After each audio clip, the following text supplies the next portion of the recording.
Salam, mən Nərmin Məmmədi dünyanın ən gözəl heyvanı pandalar haqqında məlumat verəcəyəm.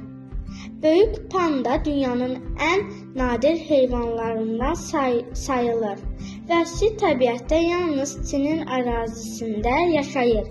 Əsasən axşam və gecə vaxtı aktivləşir.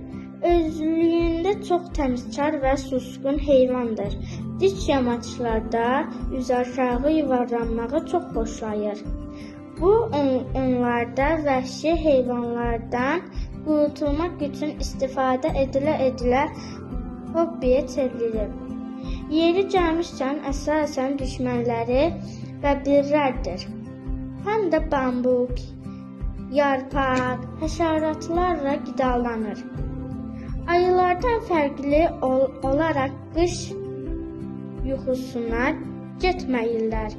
Tək yaşamağı xoşlayırlar.